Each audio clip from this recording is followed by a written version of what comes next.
Musk's ambition for Martian life is lofty.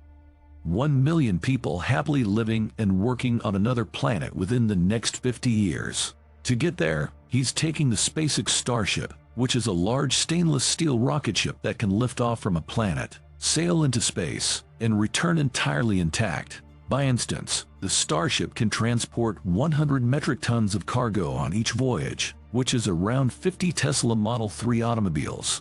This is a game changer. Fleets of starships will conduct the 7-month trek between Earth and Mars every 2 years. The first passage will be a few ships to test the seas, but after a few cycles, thousands of ships will be sent from Earth to Mars. Mars has an average temperature of roughly -60 degrees Celsius and a maximum temperature of around 20 degrees Celsius. Mars has no atmosphere, with a volume of atmospheric gas that is less than 1% of what we have on Earth. And there is also nothing to shelter the surface of Mars from cosmic radiation. Because Mars is significantly smaller than Earth, its gravity is only approximately 1/3 as powerful. The human body will be substantially weakened after 7 months of weightless spaceflight, yet restoring strength on Mars will be simpler than on Earth. The most crucial information in this essay are the difficulties of returning home after spending time on Mars, such as dust storms that may blanket the entire planet. Dust is a major concern on Mars, and Matt Damon is stuck after being caught in a dust storm. While the wind on Mars is just 60 kilometers per hour, it is the dust that is the issue. All of our equipment must be dust-proofed, and solar panels are going to be a nuisance to keep clean. Mars dust storms will be nasty, but not as awful as in Mad Max. Yet, people will most likely die as a result of accidents. Elon has stated that he would only go to Mars if SpaceX continued to exist, indicating that even as CEO, he is pessimistic about the company's chances of survival. There are, however, hypotheses of terraforming Mars, such as nuking it.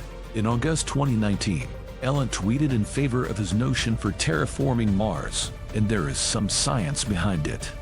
Elon Musk has claimed that if he detonated a swarm of nuclear bombs over Mars' polar regions, the heat generated would melt the frozen water and unleash massive volumes of stored carbon dioxide and water vapor into the Martian atmosphere.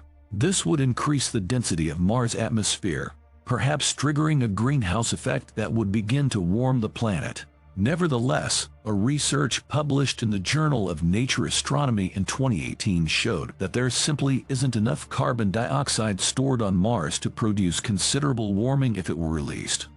Some experts have stated that even if there was enough gas for this theory to operate, the entire thing may backfire and result in a nuclear winter disaster. So, for the foreseeable future, we'll have to make do with Mars being an uninhabitable wasteland. And if that's the case, how do we actually live there? Elon's concept is to construct microatmospheres within each dome community, allowing us to relax, move about, and do our thing without the need for spacesuits. It would have to be modular, like a honeycomb design, and could be carried to Mars in a spacecraft like a can of Pringles. Hey, Elon, contact me if you need any more brilliant technical ideas like that one. I've got plenty. AI Space Factory has developed an automated procedure for 3D printing an egg-shaped structure using resources gathered on Mars.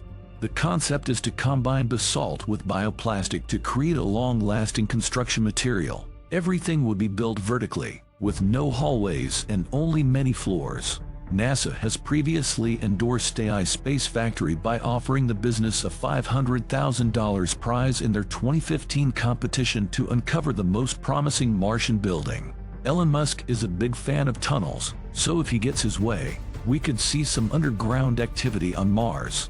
Transporting people and goods below would keep them safe from dust storms, and we could have an entire network of autonomous robot vehicles operating under the surface at all times. But living underground indefinitely is not a viable option. Scientists and engineers are expected to be the first to set foot on Mars, and Elon hopes to begin landing unmanned starships by 2024. He is confident that crewed planes will reach Mars by 2026, although this is most likely to happen around 2030. For the rest of us ordinary people, prospects for mass migration from Earth to Mars should emerge around the 2040s. Elon Musk intends to encourage people to relocate planets by providing them with nice employment on Mars, and there should be lots of chances for farmers, craftsmen, mechanics, YouTubers, and bloggers. During the next several decades, Earth and Mars will move even closer together, reducing the voyage time from 7 months to 5 months.